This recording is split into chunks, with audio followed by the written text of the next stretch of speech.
ton of systems in there, guys. A ton of systems. So go ahead and start passing around that sheet. There's a ton of systems in there. Even the cold towels that were being handed out at the end, that's a system. I know it's happening while I'm here. They come right out of the freezer. That's a system. I know that's happening while I'm here.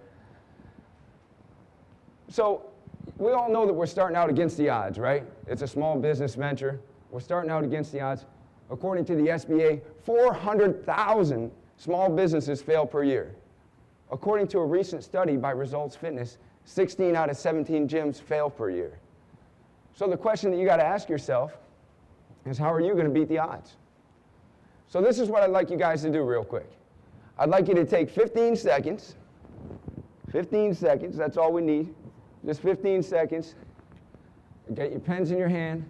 I want you to take 15 seconds and tell me what product it is that your business sells. Ready, set, go. 5 seconds in, 10 seconds left. What does your business sell?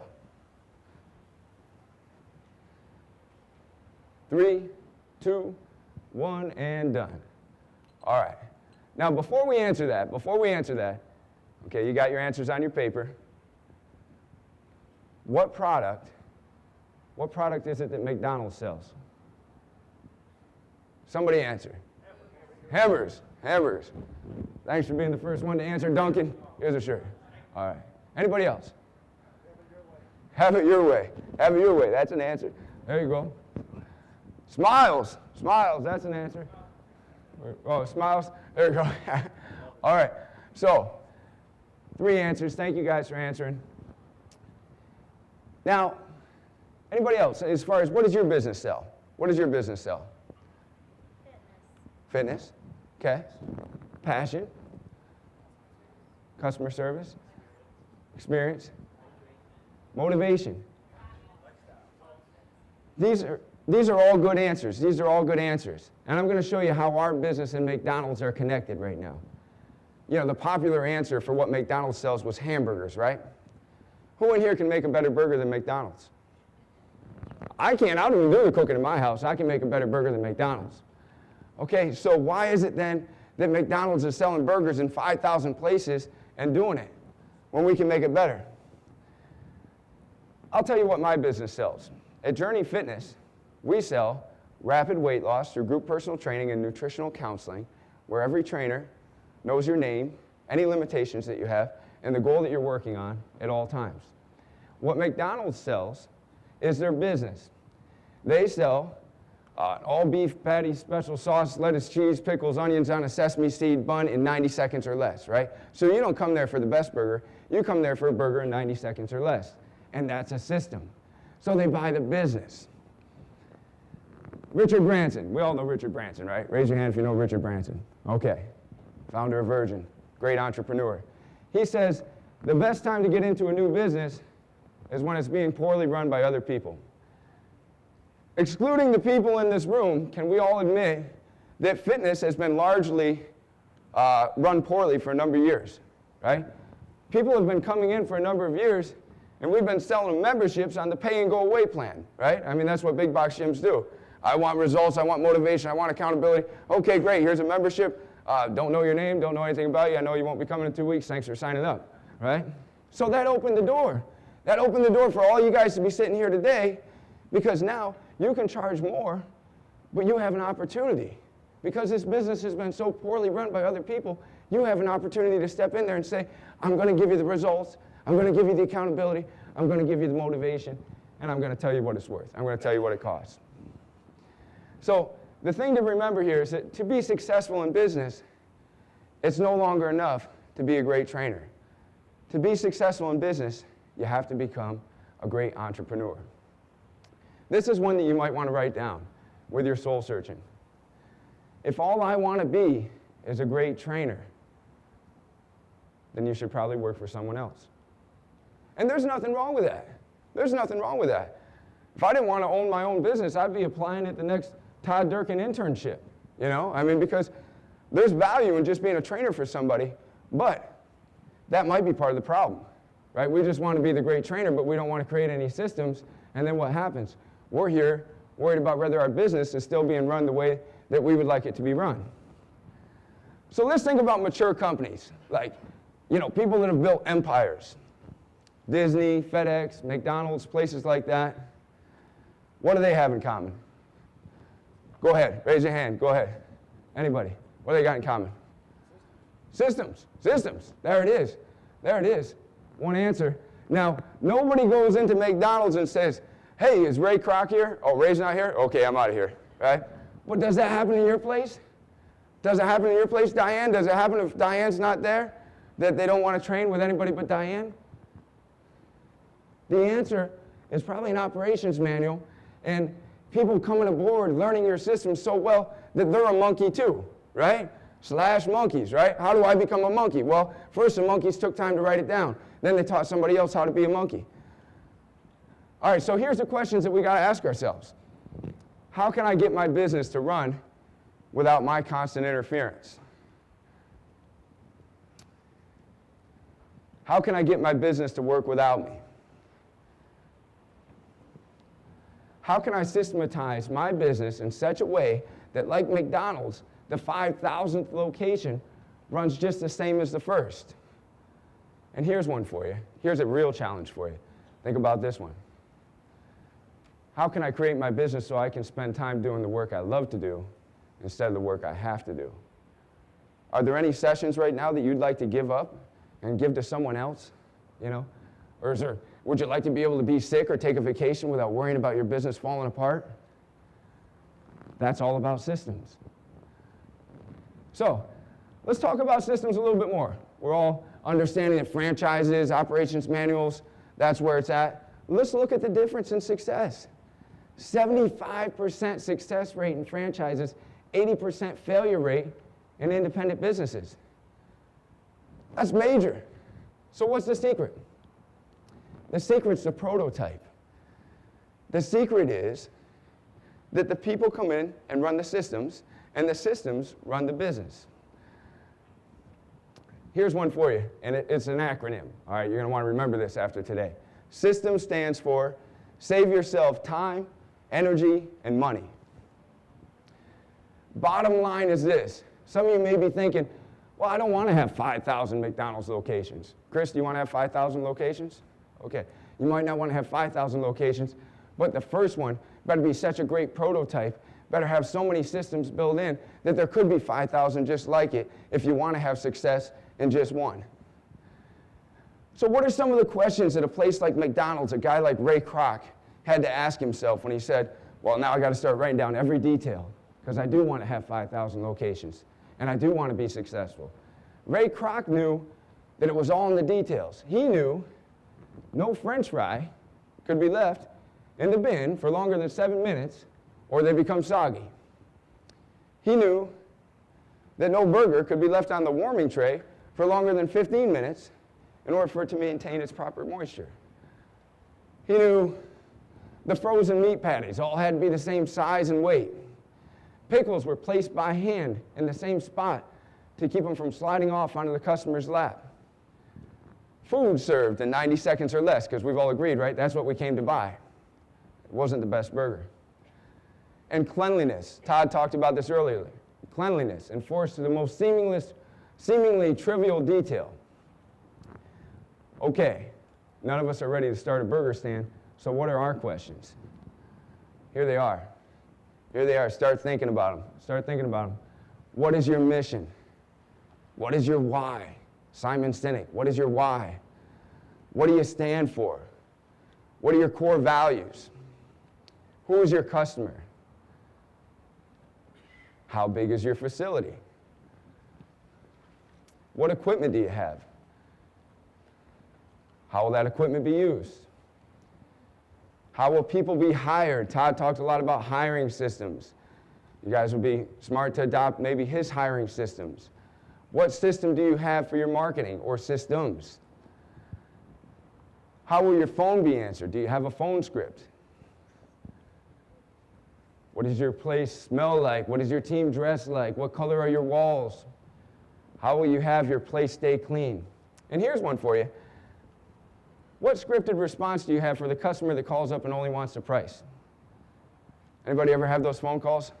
Yeah. Just tell me how much it is. How much is it? How much is it? How much is it at your place for if I call up and I want some personal training 2 times a week? We have a few different options. Why don't you come in and see the place and meet myself and the team and discuss. Okay, he's got a few different options, but all I want is a price. Let's say I push, and you finally have to give me a price. What do you say? Right, okay, so maybe we don't have the best answer, but there is an answer. There is an answer, and if you deem it to be the best answer, then you better teach your team that answer. At Journey Fitness, 3 times a week, group personal training, it's $177 a month, but I'm not going to tell you that. Actually, there's 3 different group personal training sessions. There's 2 different nutritional counseling sessions. That's 5 per week. That's 20 per month. When I divide 20 into 177, well, our most popular form of training is as low as $8 a session. Would you like to come in and check us out? I'm building value still. Build value. And that's a system. That's a scripted response. So it's a constant process. It's a constant process of deciding what works. That's innovation. We decided that we had an answer for the customer that just wants the price. We created something. And then we measured it. Every time we said that on the phone, they didn't just hang up and say, okay, I'm going to call Planet Fitness now. They said, oh, $8 a session. Why don't I come in? So that's called quantification. And then we orchestrated it. We said, everybody, if you get this question and if you get this pushy customer, this is what you have to say.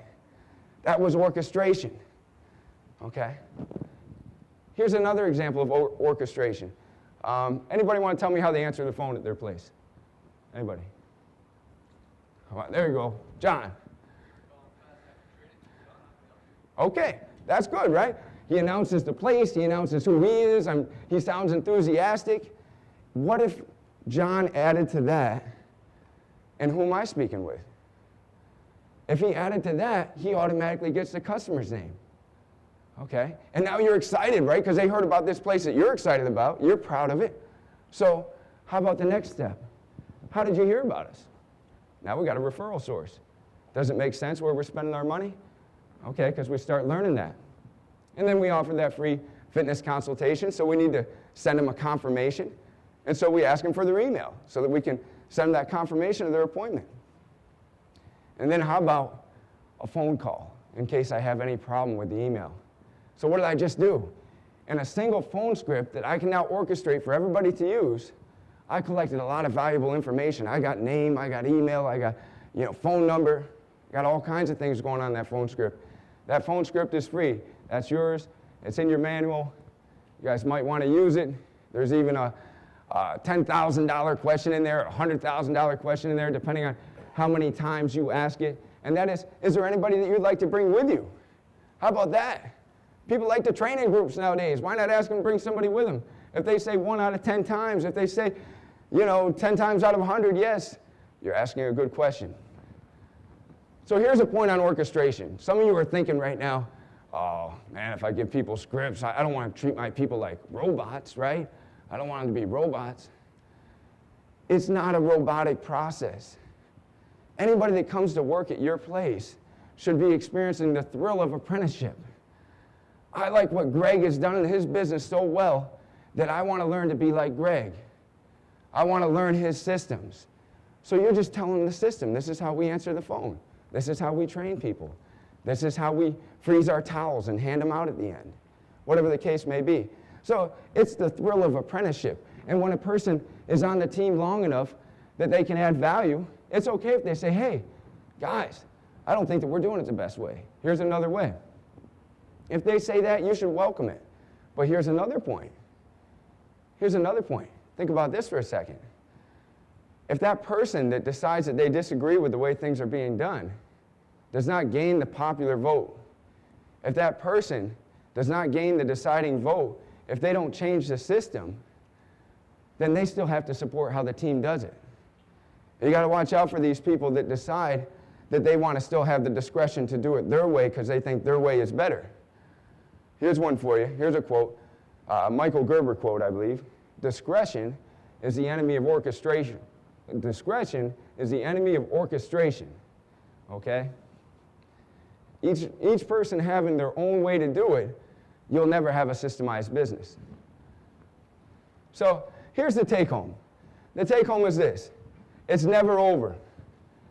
The business development process is all about going places like this mentorship, perform better idea, learning what the next big thing is, getting a feel, getting the pulse of your customers, creating, that's the innovation, quantifying, seeing if they like it, and then orchestrating things so that they're still getting more and more things.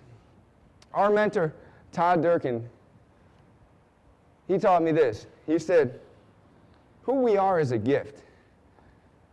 And I had this funny way of thinking about things, and it really resonated with me one day when he said it on the phone. He says, that's a gift that you like to think about systems so much. Well, I say that because you're all here, you all have a gift, you're action takers. And Todd has a word of the week, a word of the year. But I'd like to challenge you. I'd like to challenge you for your word to be phenomenal. Don't just go out there and have a hamburger stand. Build something that could be a hamburger empire. Build something like that, like McDonald's. I want to play you a quick little snippet right here.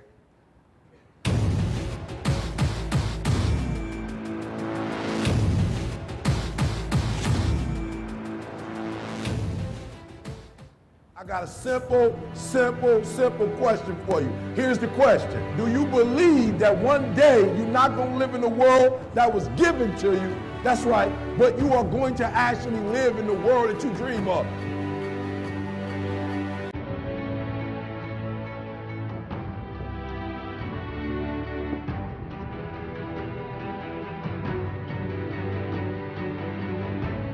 You got to make every single second count. You got to go in the future and see it, baby, and you got to come back in the present. And you got to take that big goal, that big dream, that big reality. That's what I said. You got to take that big reality, and we got to take small steps and make it manageable to making your dreams become a reality. Think big, dream big, but start small. That's right, start small. Remember what I told you, start where you are with what you have, because what you have is plenty. That the biggest enemy you have to deal with is yourself. There's an old African proverb that says, if there's no enemy within, the enemy outside can do us no harm.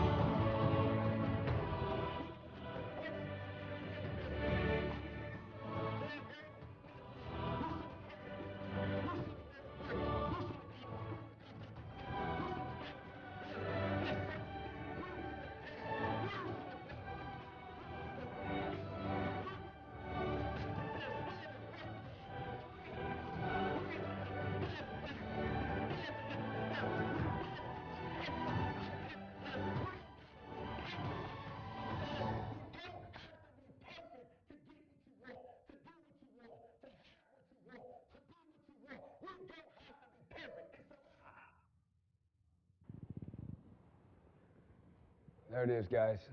I'll tell you, I'll never forget the day. It was November 23rd, 2 days after Thanksgiving. My house in the last year had been flooded to the second floor. We didn't have insurance, so we were fixing our house paycheck to paycheck. And on November 23rd, I was fired. I was the chief operations officer for 4 fitness centers. I had become more the face of the business than the owner had, and that wasn't something that he wanted anymore. And I was fired at the worst time. I was fired at the holidays. I live in a suburban area. There wasn't like a ton of fitness centers to go knock on the door, so I had to make a decision. I had to decide, should I just go do something besides fitness? And I thought about that for about 10 seconds because I knew if I did anything besides fitness, it was going to be like spiritual suicide. So I made a decision to go all in. I made a decision. I got a landlord that would charge me rent after I moved in. I got a newspaper that would give me 30 days to pay for the ads that I had going on based on a little credit check. I had a high-risk company that charged a high interest rate that gave me the financing that I needed to buy my equipment. So I moved into 1,500 square feet and started doing my thing with 14 clients. And I'm proud to tell you guys that 350 clients later, and starting the second location, I'm proud to say that I made the right decision. You don't have to be perfect. You don't need to wait for the perfect circumstances to go out there and get what you want. Guys, I hope that this weekend and I hope that this presentation helps you to go out there and get what you want. You can have what you want. Thank you very much.